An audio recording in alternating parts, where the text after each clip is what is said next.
Assalamualaikum warahmatullahi wabarakatuh. Alhamdulillahirabbil alamin wa bihi nasta'in wa ala umuri dunya waddin. Wassalatu wassalamu ala asyrafil anbiya'i wal mursalin wa ala ahlihi wa sahbihi ajma'in. Amma ba'du. Pertama-tama yang saya hormati dosen pengampu matkul aplikasi komputer, yaitu dosen Dr. Setio Supratno MT, beserta teman-teman sekalian yang saya banggakan.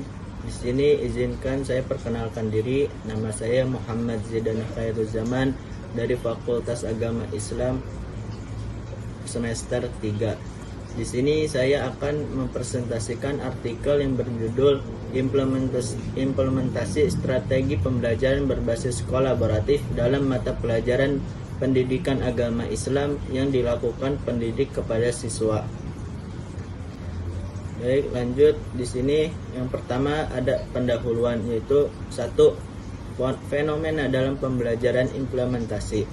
Pembelajaran diartikan sebagai setiap upaya yang sistematik dan disengaja oleh pendidik untuk menciptakan kondisi agar peserta didik melakukan kegiatan belajar.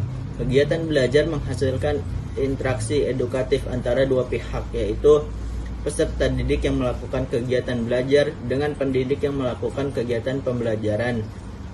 Dari Sudjana tahun 2001.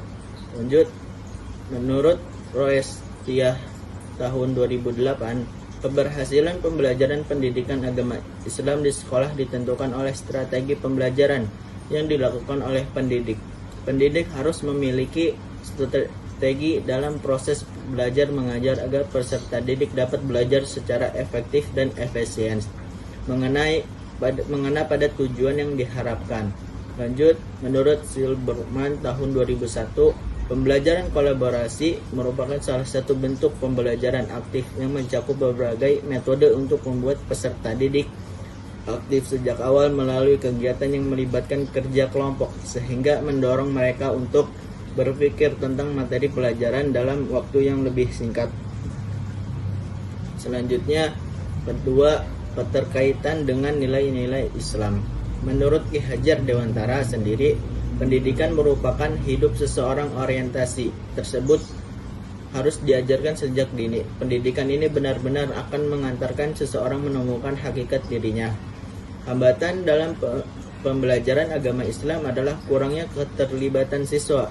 Hal ini disebabkan oleh kurangnya minat siswa terhadap mata pelajaran tersebut atau kurangnya motivasi dari guru dalam mengajarkan materi agama Islam. Nah, di sini ada untuk mengatasi hambatan ini, yaitu perlu dilakukan upaya untuk meningkatkan minat siswa melalui pendekatan yang menarik dan relevan dengan kehidupan mereka dengan sesuai Al-Quran dan hadis. Selanjutnya, ketiga, urgensi topik dalam pembelajaran. Metode dalam artikel penelitian berisi mengenai hal sebagai berikut, yakni pendekatan kualitatif, subjek atau peserta didik PAI, dan objek penelitian atau metode pembelajaran PAI. Jenis penelitian teknik pengumpulan data, yaitu atau observasi, wawancara, dan dokumentasi, dan teknik analisis data. Keempat, permasalahan utama dalam pembelajaran implementasi. Peningkatan partisipasi siswa di kelas dapat ditunjukkan dengan keaktifan siswa dalam mengikuti proses pembelajaran di kelas, seperti menjawab pertanyaan guru, merespon penjelasan guru, dan melakukan tindakan sesuai dengan instruksi yang diberikan oleh guru. Selanjutnya, di sini ada ruang lingkup bahasan. 1. Keterbatasan pembelajaran kolaboratif. Pembelajaran kolaboratif atau kooperatif memang memiliki sejumlah keuntungan, tetapi pembelajaran ini berarti tidak memiliki keterbatasan. Kita sadar bahwa keberhasilan pembelajaran kolaborasi atau kooperasi sangat tergantung pada sejumlah kondisi. Contohnya, seperti hasil-hasil penelitian telah menunjukkan agar sesuatu aktivasi pembelajaran kooperatif berhasil, para anggota tidak cukup hanya memberikan jawaban secara sederhana tentang tugas, tetapi yang paling penting mereka harus menjelaskan bagaimana mereka memperoleh jawaban dan mengapa jawaban tersebut benar. Dari Slavin tahun 2002. Lanjut, sini ada tujuan dan manfaat pembelajaran kolaboratif. Yang pertama yaitu ada tujuan ilmiah dan praktis, yaitu penguatan akidah dan keimanan. Jadi siswa itu dapat menguatkan akidah dan keimanannya dalam pembelajaran kolaboratif ini. Yang kedua yaitu dapat membentuk akhlak mulia. Yang ketiga yaitu penguasaan ilmu pengetahuan. Yang kelima pengembangan kemampuan praktis. Keenam pemikiran filosofis dan rasional. Dan ketujuh pencapaian kebahagiaan dunia dan akhirat. Lanjut, di sini ada manfaat bagi pendidik, masyarakat dan PAI. 1. Dapat mengembangkan kemampuan berpikir kritis. Jadi siswa dapat mengembangkan secara berpikir kritis. Nah, yang kedua yaitu membangun empati, simpati dan rasa hormat terhadap orang lain. Jadi siswa dapat menumbuhkan rasa empati, simpati dan rasa hormat terhadap dirinya terhadap orang lain. Yang ketiga, kemauan untuk berbagi pengetahuan atau pengalaman dengan orang lain untuk meningkatkan pengetahuan bersama. Keempatnya, mengembangkan pemahaman bersama dalam kerja kolaborasi. Nah, selanjutnya di sini ada landasan teoritis atau konseptual. 1. Pengertian dan teori utama. Strategi pembelajaran yang berasal dari strategi dalam bahasa Latin merujuk pada cara menggunakan rencana untuk mencapai tujuan tertentu. Dalam pembelajaran menurut Verbeek dan Discroft tahun 1992. Di sini ada juga menurut Dick dan Gary tahun 1996. Menambahkan bahwa strategi pembelajaran mencakup seluruh komponen materi pembelajaran dan prosedur yang digunakan untuk membantu siswa mencapai tujuan pembelajaran yang spesifik. Strategi pembelajaran juga bisa dijelaskan sebagai rangkaian kegiatan pendidikan yang dipilih secara kontekstual oleh guru, disesuaikan dengan karakteristik siswa, situasi sekolah, lingkungan sekitar, dan tujuan pembelajaran yang ditetapkan. Selanjutnya ada berdasarkan sumber Al-Quran dan hadis. Pertama, sumber Al-Quran. Prinsip umum metode pengajaran yaitu terdapat dalam surah Quran, surah An-Nahl ayat 125. Ayat ini sering dijadikan landasan utama dalam menerapkan strategi dakwah dan pendidikan yang menekankan pendekatan yang bervariasi sesuai dengan objek didiknya. Di sini Quran surah An-Nahl yaitu yang berbunyi A'udzu billahi minasyaitonir rajim. Bismillahirrahmanirrahim. Wad'u ila sabili rabbika bil hikmati wal mau'izatil hasanati wajadilhum billati hiya ahsan. Inna rabbaka huwa a'lamu biman dhalla an sabilihi wa huwa a'lamu bil muhtadin. Shadaqallahul adzim. Artinya, serulah manusia kepada jalan Tuhanmu dengan hikmah dan pelajaran yang baik dan bantahlah mereka dengan cara yang lebih baik. Nah, di sini kita bisa ambil bahwa kata hikmah itu yaitu serulah manusia, yaitu hikmah itu menggunakan metode yang bijaksana, tepat sasaran dan disesuaikan dengan tingkat pemahaman peserta didik. Lanjut, di sini kita bisa dapat kata pelajaran yaitu pelajaran yang baik atau mau'izah hasanah, yaitu memberikan nasihat dan pengajaran yang menyentuh hati dan memotivasi tanpa menggurui. Yang ketiga yaitu berdebat dengan cara yang lebih baik atau jidal ahsan, mengajarkan diskusi dan argumentasi secara santun dan konstruktif jika diperlukan. Lanjut, di sini ada sumber hadisnya yaitu kewajiban menuntut ilmu. Dalam hadis riwayat Ibnu Majah nomor 224 yaitu yang artinya menuntut ilmu itu wajib atas setiap muslim. Nah, hadis ini mengindikasikan bahwa setiap muslim itu harus menuntut ilmu, itu wajib bagi setiap muslimnya. Nah, dan harus diupayakan setiap individu seseorang tersebut. Yang keduanya itu sebagai jalan menuju surga. Dalam hadis riwayat Muslim, barang siapa yang menempuh suatu jalan untuk menuntut ilmu, maka Allah akan memudahkan baginya jalan menuju surga. Nah, ini sebagai motivasi kita pembelajar dan pendidik untuk serius dalam proses pendidikan. Lanjut, ada penelitian atau pandangan dalam pembelajaran implementasi. Dalam sebuah artikelnya, Ted Panis tahun 1996 menjelaskan bahwa pembelajaran kolaboratif adalah suatu filsafat personal, bukan sekadar teknik pembelajaran di kelas. Menurutnya, kolaborasi adalah filsafat, interaksi, dan gaya hidup yang menjadikan kerjasama sebagai suatu struktur interaksi yang dirancang sedemikian rupa guna memudahkan usaha kolektif untuk mencapai tujuan bersama. Pokok pikiran yang mendasari pembelajaran kolaboratif adalah konsensus yang terbina melalui kerjasama di antara anggota kelompok sebagai lawan dari kompetisi yang mengutamakan keunggulan individu. Para praktisi pembelajaran kolaboratif memanfaatkan filsafat ini di kelas dalam rapat-rapat komit, dalam berbagi komunitas, dalam keluarga, dan secara luas sebagai cara hidup dengan dan dalam berhubungan dengan sesama manusia. Lanjut, ada analisis dalam pembelajaran implementasi.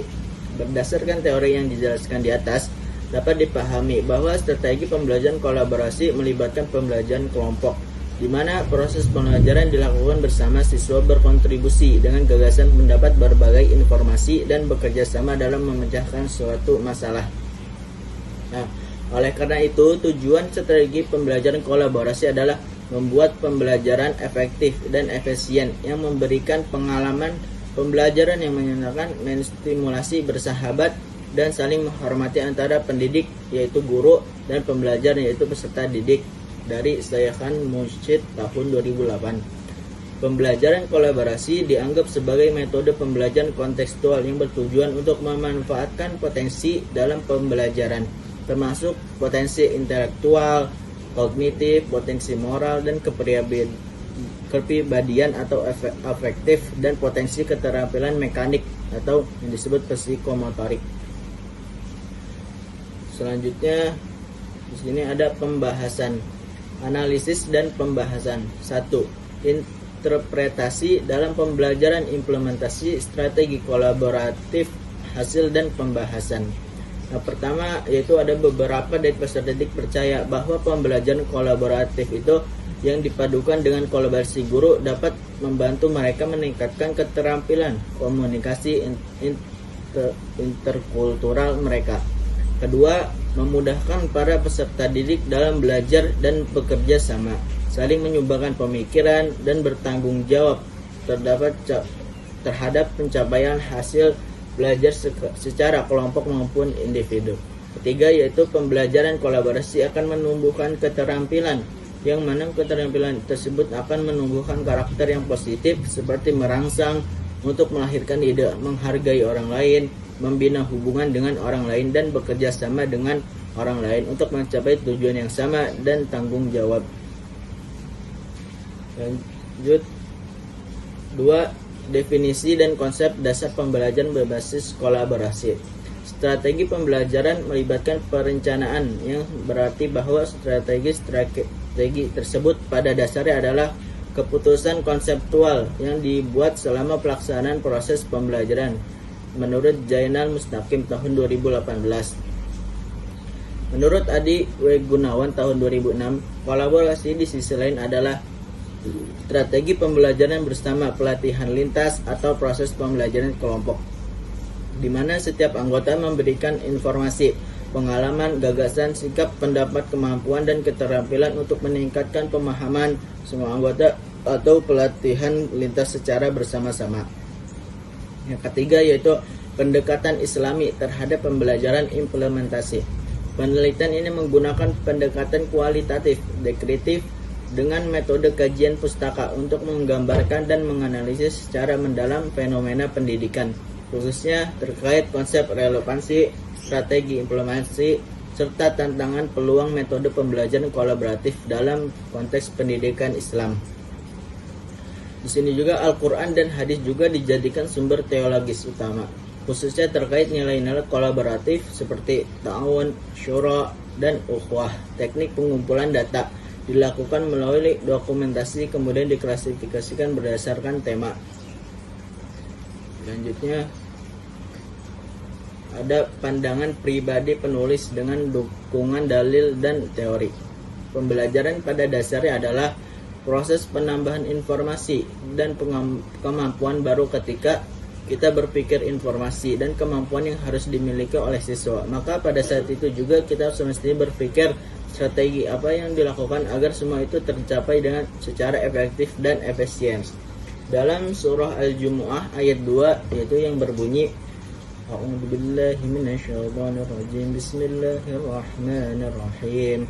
Walladzi bu'itsa fihil ummiyina rasulan minhum yatlu 'alaihim ayatihi wa yuzakkihim wa yu'allimuhumul kitaba wal hikmah wa in kanu min qablu lafi dhalalin mubin. Artinya, dialah yang mengutus kepada kalian yang buta huruf seorang rasul di antara mereka yang membacakan ayat-ayatnya kepada mereka, mensucikan mereka dan mengajarkan mereka kitab dan hikmah, yaitu as-sunnah, dan sesungguhnya mereka sebelumnya benar-benar dalam kesesatan yang nyata. Quran surah Al-Jumu'ah surah ke-62 ayat 2. Selanjutnya ada relevansi dengan nilai Islam. 1. Integrasi nilai akidah, syariah, dan akhlak. Prinsip-prinsip dalam metode pembelajaran kolaboratif sangat sejalan dengan nilai-nilai pendidikan Islam. Dalam Islam, proses pendidikan tidak hanya berorientasi pada pencapaian intelektual, tetapi juga pembentukan intelektual, nilai sosial, dan penguatan ukhuwah antara individu. Di sini ada beberapa prinsip pendidikan Islam yang selaras dengan pembelajaran kolaboratif, antara lain yaitu yang pertama ta'awun, yaitu saling tolong-menolong sesama manusia. Jadi siswa diajarkan saling tolong-menolong sesama siswanya, temannya sendiri atau sama kerabatnya sendirilah temannya gitu. Yang kedua ada syura, yaitu musyawarah. Siswa diajarkan untuk bermusyawarah dalam mengambil keputusan atau dalam hal-hal lain gitu. Yaitu yang ketiga ukhuwah dan etika sosial. Nah, jadi sini siswa dapat mendirikan ukhuwahnya dan etika dalam dirinya tersebut terhadap kehidupan sosial. Dan keempatnya tanggung jawab individu dan kolektif. Nah, di sini siswa diajarkan tanggung jawab terhadap dirinya sendiri apa yang dilakukan oleh siswa tersebut. Nah, selanjutnya 2. Implementasi dalam kehidupan sehari-hari atau dunia pendidikan. 1. Perencanaan berbasis nilai Islam. 2. Menentukan indikator karakter Islam yang ingin ditanamkan dalam proses kolaboratif seperti amanah, ukhuwah, dan syura. 3. Memasukkan kutipan ayat Al-Quran dan hadis dalam tujuan pembelajaran sebagai dasar moral kolaborasi. Contohnya surah Al-Maidah ayat 2, dan tolonglah menolonglah kamu dalam mengerjakan kebajikan dan takwa. Selanjutnya ada kesimpulan pembelajaran kolaboratif, mampu menciptakan suasana kelas yang lebih interaktif dan dinamis di mana siswa tidak hanya menjadi penerima informasi tetapi juga berperan sebagai pembelajar aktif yang saling berbagi pengetahuan dalam pengalaman. Hal ini sejalan dengan tuntunan pembelajaran abad ke-21 yang menekankan pada pengembangan keterampilan kolaborasi, komunikasi, berpikir kritis, dan tanggung jawab sosial. Guru juga memiliki peran penting sebagai fasilitator, mengarahkan dan membimbing jalannya diskusi agar pembelajaran tetap berfokus dan terarah. Metode pembelajaran kolaboratif merupakan pendekatan yang efektif untuk menciptakan proses pembelajaran yang lebih inklusif, aktif, dan bermakna, terutama dalam konteks pendidikan Islam. Pembelajaran ini menekankan kerjasama antara peserta didik untuk mencapai tujuan bersama yang sejalan dengan prinsip-prinsip Islam seperti ta'awun, yaitu saling menolong, syura, bermusyawarah, dan ukhuwah, yaitu persaudaraan. Selain itu, metode ini dapat membantu mengembangkan keterampilan sosial, berpikir kritis, serta etika Islami yang penting dalam pembentukan karakter peserta didik. Nah, jadi pembelajaran kolaboratif ini dapat membantu mengembangkan keterampilan sosial, berpikir kritis, serta etika Islami yang penting dalam pembentukan karakter peserta didik. Nah, jadi pembelajaran kolaboratif ini dapat mengaktifkan siswa itu saling berbagi pengetahuannya dan pengalaman sesama siswa tersebut. Jadi dapat siswa tersebut itu dapat berpikir secara kritis dan berbagi pengetahuan sesama yang lainnya. Di sini juga pembelajaran ini menekankan kerjasama antara peserta didik untuk mencapai tujuan bersama. Nah, yaitu ada prinsip Islamnya seperti tahun, yaitu siswa saling tolong menolong, syuro, yaitu bermusyawarah dalam menentukan masalah gitu, harus bermusyawarah dulu. Dan ukhuwah yaitu persaudaraan, jadi siswa itu dapat memiliki rasa empati lah terhadap sesama, saling menghargai satu sama lain. Ya, kurang lebihnya mohon maaf.